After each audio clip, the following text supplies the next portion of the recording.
Hi, guys. Thanks for tuning in.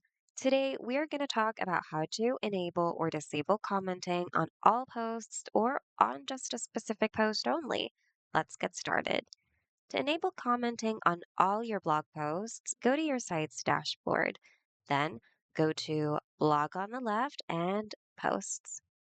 Click the More Actions button right over here, and then go to Blog Settings.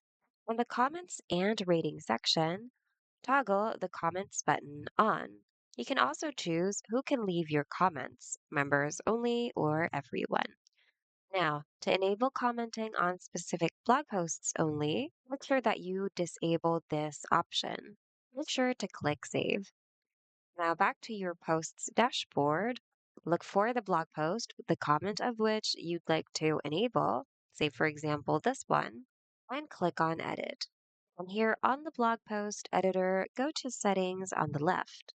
And at the very bottom, make sure that you enable the Allow Commenting on this post option. Toggle this button on. And then go ahead and save your changes. And if this post has previously been published, you're going to need to click on Publish again in order for the changes to take effect on your live post as well. And there you go. Hope this video was helpful. If you need more Wix tutorials, check out our channel and consider subscribing as well. Thanks for watching and see you guys in the next video.